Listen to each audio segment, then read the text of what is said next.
everyone. This is Podcast Flames, and my name is Katarina Palitz. I'm gonna be your host and also guide through spirituality and aromatherapy.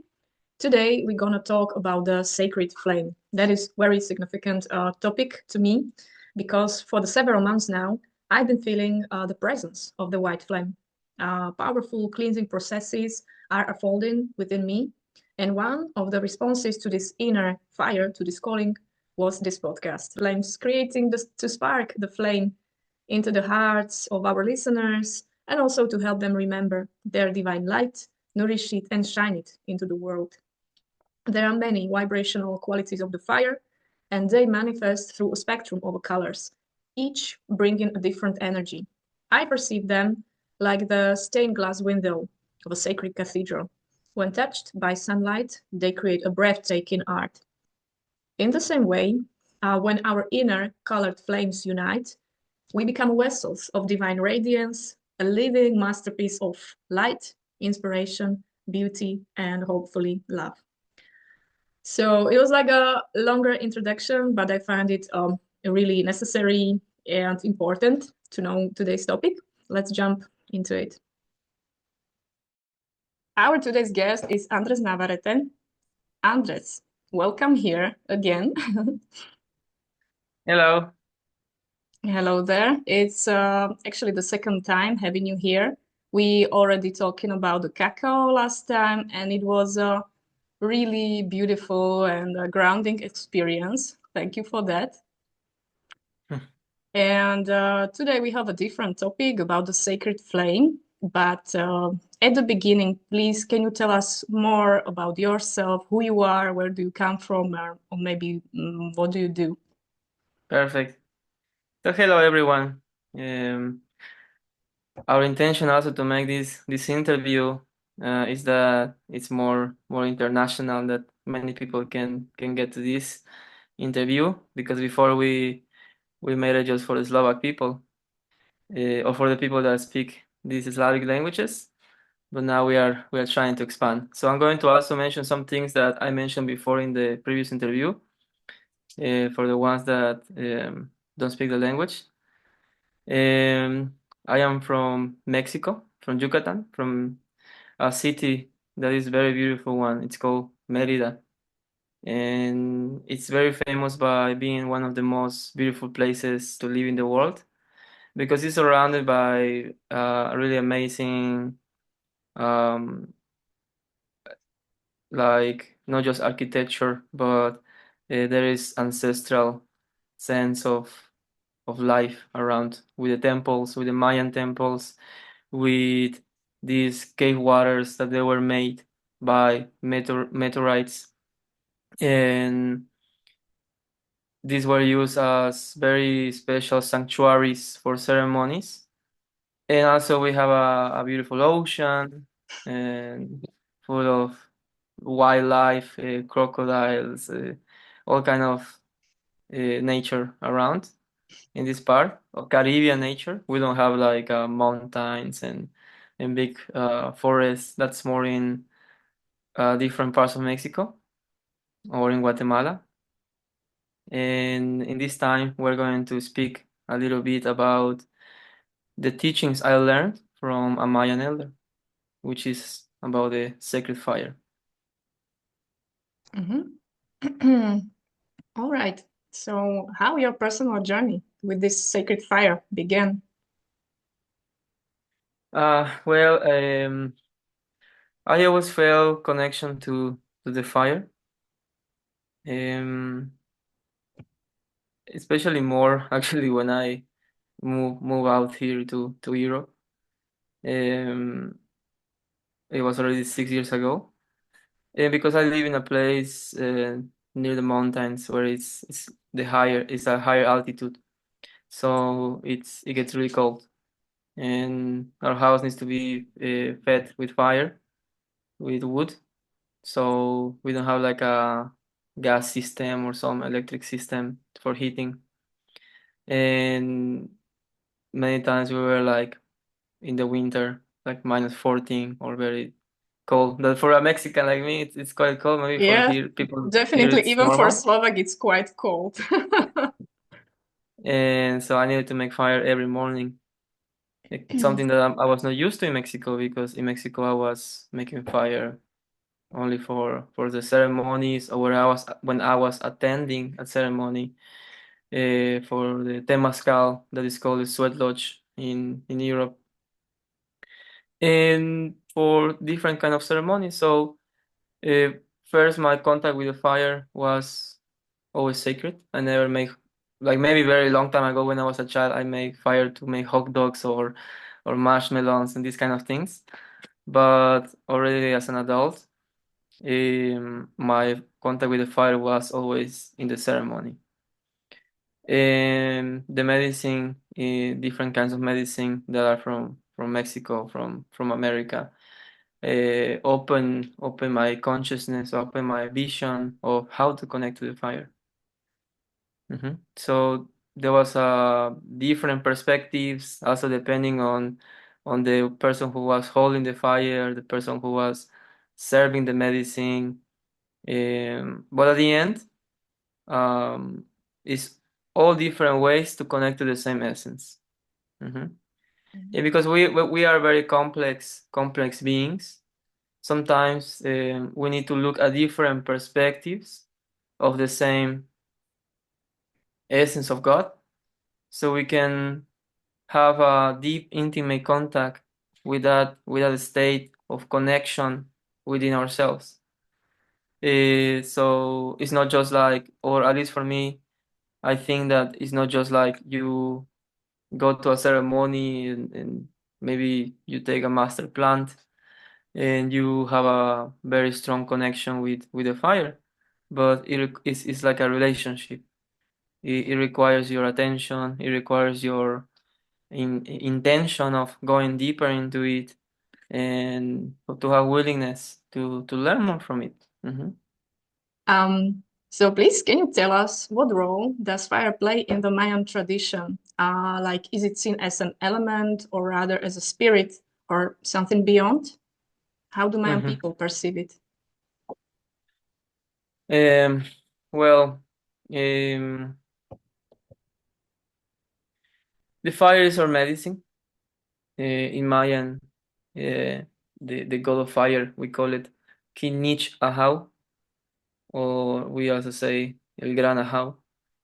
Um, we also call it Itzamna, which is the sun, because we don't have such a thing as God um, or goddess. It's That's like a more a Gregorian approach. But for us, the nature is already divine itself, and so that means that the nature, like such as rain, such as wind, such as the moon, and different forces in the nature are divinities, are divine presence of the creator, no, which we call it Unapku, and it's being manifested because there are different dimensions, like there are different levels of consciousness, and in different elements, in different archetypes. Um, so we also have a god that is called Kukulkan, and this god is a feather snake, no? So it's the connection between the sky and the earth. And this feather snake is the perfect balance between all these forces of the nature. We also have a infraworld, or our underworld, that we call Shivalva, that is a place of purification. That in difference to the church, the infraworld is like hell, no? So it's a place that is forbidden, that we shouldn't go there because you might meet the devil, Yeah, it's a place no? of the So devil. exactly. So we don't really believe in the devil, but similar to the infraworld of many other ancient civilizations, like the Egyptian, the Sumerians, the Hinduism, for example, Shiva, um, it's the god of fire, it's the sacred masculine energy. But for the only one who is the Christian, uh, who Catholic Church, that has all this idea of separation between the light and darkness. Shiva becomes like Lucifer, like the devil, no? So um, very interesting to notice that the infraworld is a very important part of the Mayan cosmovision, or the cosmovision of many ancient civilizations. So the fire for us become a divine presence of the masculine energy, where we can speak to the spirit. So normally we don't make a fire and we just leave it just like that, but we wait there until it's finished completely. Because then at the end, when the fire is almost gone and you can see only the hot coal and it's like sparkling with these little lights, is the moment when we start reading the fire. And so it becomes our telephone, I would say, to communicate with our ancestors, with the stars, no? Because our ancestors, they are not in the past, they are here now, they are in the universe, because it doesn't exist such a place as past or future, but everything is here now. And those ancestors, we look at them at the stars when we look at the sky, and sometimes they manifest through the singing of a bird, or they manifest through the fly of a butterfly near to you, and sometimes they manifest through the flames of the fire. Mhm. So there are different kinds of ways how to read the fire and how to communicate to the fire. But the fire for us is basically one of the most important grounding elements to our culture. Yeah, that sounds really beautiful. And I also love, as you mentioned, that this is your telephone to the stars or to the ancestors and like reconnecting everything together. Great. You often called, at least in our previous podcast, fire ceremonies are like offerings.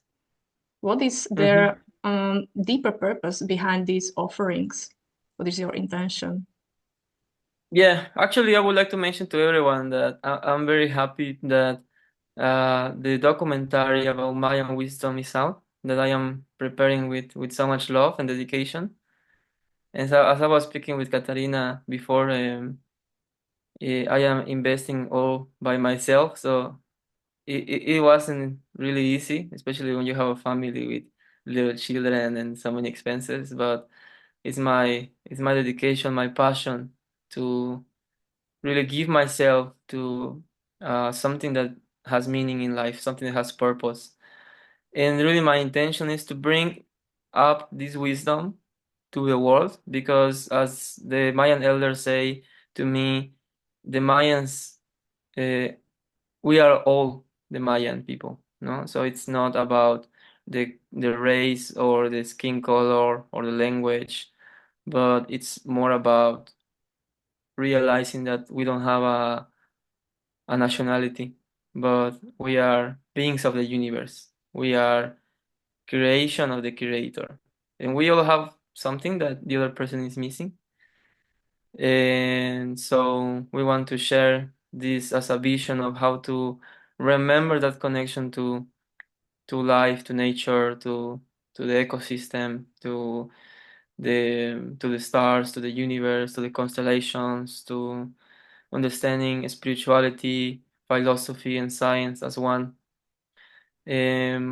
So then in the documentary, the grandfather is speaking about the some kind of bautism, or some sort of bautism that we it's not a bautism, but we understand this word more. It's a more common word, but actually it's more like a presentation. It's like presenting your child, if it's a boy or a girl, to the universe, because we believe that we come through a portal, which is the Orion constellation, that for us is the turtle portal. And as you can see, there are 4 stars in this constellation, and there are three stars within that constellation, no? And we make this presentation when we are in a place that has 4 corners, like a temple, and in the middle we put 3 stones, and where we make a little fire to present the boy or the girl to our ancestors. We believe that these ancestors might come from the Pleiadians or from the constellation of Orion, like the star Vega, and we are beings of the stars. No, we are here in this earth, but we know deep inside that it's not the first time we are here, but we are reincarnating. We are again refining ourselves, rematching, reconnecting, understanding what are we doing here, what do we want from this life. So part of this important process is to present yourself to your ancestors. And for that, we have different kinds of offerings. Um, there are many kinds of offerings. Where the Mayan part I come from, there are some offerings that are related to, for example, cacao. We offer cacao, and actually, it's known that Quetzalcoatl, that is a Mexica god, it's not a Mayan god. And I'm calling God because it's not really a god, but more like a divine manifestation. It's a little bit different in concept. And he teach to the people how to cook the cacao. Mhm. But there was a story with the Mexicas that they expelled this god away because there was the manipulation of other person that was ruling in those times, and so they sent him away, and then he arrived to Yucatan, and he became Kukulkan, and they built he brought many teachings, and one of them was the important offering of cacao to the fire. Mhm. So cacao it's an offering, for example, or um, that is very important to offer to our ancestors, that we are here as a humans, and that we can enjoy so much harmony, fertility, that we can have peace, that we can have good relationships, that we are being nourished by this earth. And this earth depends a lot on the cosmic uh, gravitatory force of the planets, of certain stars. So it's not just the work of the earth, but it's the earth in relationship also, because the earth is a living being with the cosmos. So all of this, let's say, magnificent movement of intelligence that is happening here and now, so we can live a life in this harmony, in this uh, paradise. That for me, this is the paradise of Mm. Eden. Is this earth? Is this planet that we have? Is already the paradise that some people are waiting to die to get to the paradise, but we are already in the paradise now. So I don't know what they are waiting for. Different point of view. So exactly. So different perspective of that is that when we make an offering is to enter in that state of consciousness. And more than the offering itself, is you allowing to enter to this space of consciousness, because things stop being physical with the fire. They stop being physical, start being more spiritual. And why is that? Because the fire is the geometry of the triangle, is the geometry, like when we think about the geometry of the earth, is the square. So the moleculars of the earth are more in this geometry. But when we think about the fire with this triangle pyramidic geometry, it has a base of 4 corners, making a square in the base. But this square, that is the geometry of matter, when it's rising up, it starts with the sides, with the 3 sides of the pyramidic geometry. It starts to become one at the top of the pyramid, like for example the pyramids of Giza for the Egyptians. And the reason is that because At the beginning, when we start having contact with the spirit or with our spirituality, we come as a physical beings. We come with our matter. But there is a point where that matter start rising the consciousness until everything becomes one. And then in your pineal gland is when you can see through your third eye that everything is a spirit and all is interconnected. So all of that is related to the offering. It's not just to go make a, "Oh, I'm going to spill my cacao to the fire and I'm going to receive the blessings." It's much deeper than that. It's a preparation of the of your mental setting, the mental setup of how you approach to the fire, how you understand that the key of abundance is gratitude, that we need to sit in front of the fire making an offering, realizing of the miracle of life that we are living in, realizing that all what the cosmos, the Mother Earth, the trees, the nature, the existence is making all this effort and all this perfect synchronicity that is full of mathematics, is full of philosophy, so we can breathe a pure air. And all of that consciousness is healing. For the Mayans, we call this kind of people the men. That is the eagle men.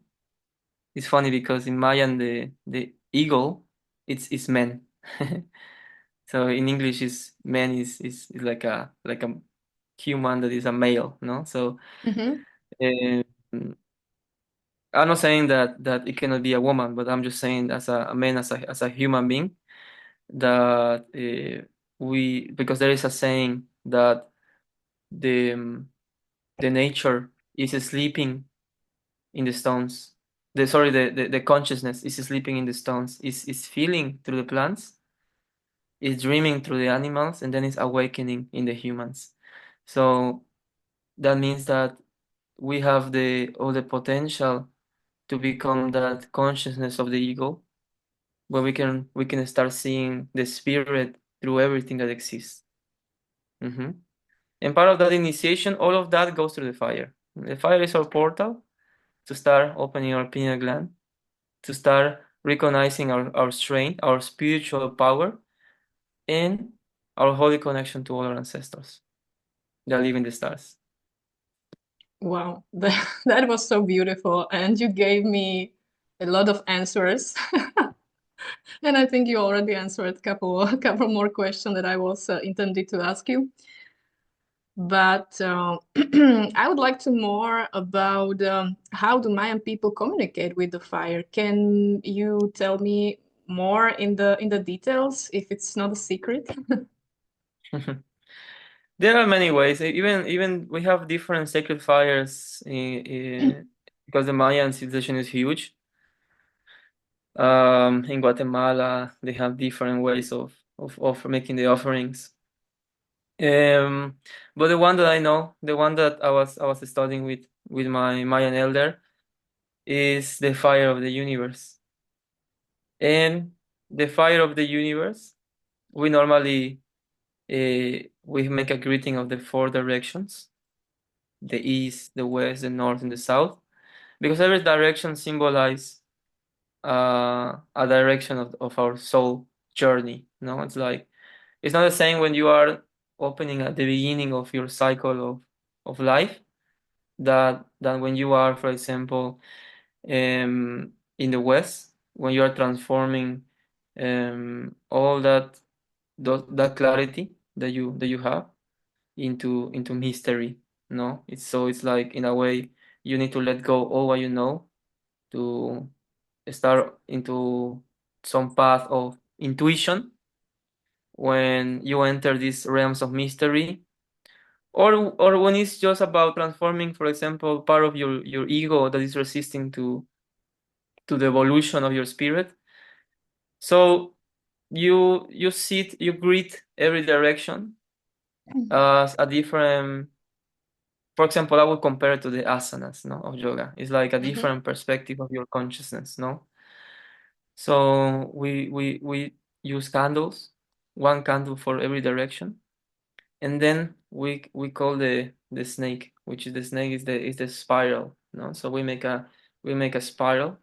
When we can use, for example, we can use different things. We can use sugar. We can offer sugar, natural sugar, organic one, and we can put it in a spiral, to make the drawing of the spiral going to the center. And then in the center we can put 13 candles, or we can put 20 candles. Why is that? Because we have Mayan calendar that is called Tolkien. In the documentary that I just released, you can learn a little bit about the Tolkien and from where it comes from. The grandfather is telling us a very nice story about it. Uh, but in the Tolkien, we have 13 tones that are 13 different kind of frequencies. Uh-huh. And we have 20 Mayan hieroglyphics that are this kind of like different, we call it our ancestors, our elders that have a different kind of energy.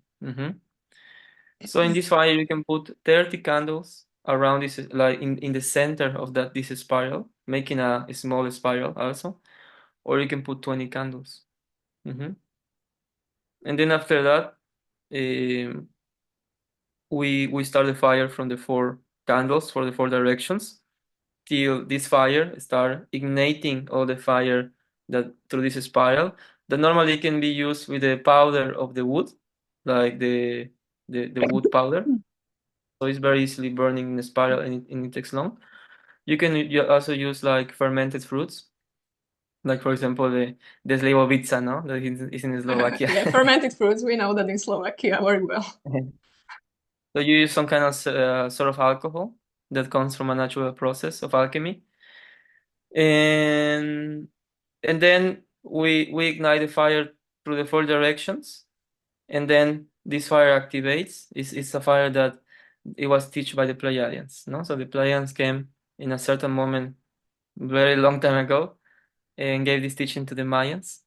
That they were not Mayans in those moments, but they were Olmecs or Mecas, and they told them, "You're going to make this fire every time you want to talk to us." hmm And it's been like this since very ancestral times. And in this fire, we can ask very very important questions. In this fire, we can also ask the question if someone has the permission to make this fire, because it's not like I just give the formula. Okay, you know what? I know I'm going to make it in tomorrow in my garden. It's not that simple, no. But everything has to come through a network, through a connection, be given and be receive it in a sacred way, in an initiation. And for me, that's all about, for example, manifesting something in your life. No, we people normally are talking all the time about make this meditation of 10 minutes so you can manifest all your desires. No, make this practice so you can manifest all the money and all the abundance in your relationships. No, and for me, manifesting is more is a nature that comes more from connecting. So sometimes when we are not connecting to the abundance, to the energy of money, for example, or to love in a relationship, is because we are not making a connection internally. So sometimes it's related to our family tree, or there is a connection there that has a completely different information to what I want to manifest. So there is not coherence. Yes, yes. So there needs to be some internal work to manifest that, to create different connections. And when we want to go into such a deep level, to go into such a origin of our ancestors, to go to the root, to the tail of the snake, that is the Pleiadians. We call it the Schneck. Schneck. That is it's like a Mayan word. This for it means the rattle, Rattle. or the wasp, which because it's the energy that is vibrating in the sky in a really high frequency, and it's the Pleiadian constellation. Or for example, we see it as also the Milky Way. Is this energy that is vibrating very strongly, and we can contact that vibration because then we stop being people, we start being more like frequencies. No, that's why we can understand more life through music.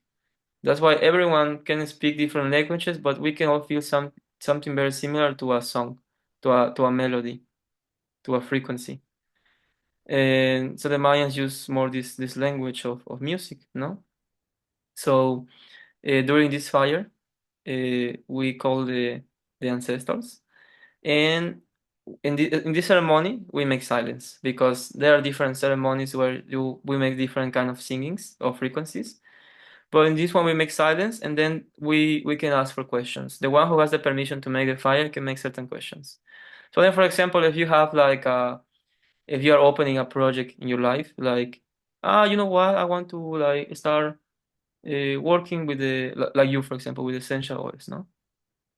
Then we ask the fire, if to the universe, if it's okay that Katarina can receive the permission to work with these essential oils, no?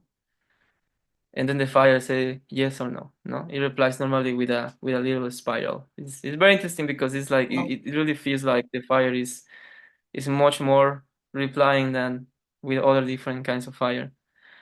Or then you can ask, for example, like about my relationship, if it's aligned that we are together, or if I need to make certain kind of offering so my children can be healthy. And also, like, there are different kinds of questions that you can start making. I wish I could experience that one day because it seems really interesting giving a questions to fire and chat with it. It's like a wow, Mm. amazing. If you enjoyed this episode, give us a like, leave a comment if you have any questions. We love hearing from you and we are happy to answer.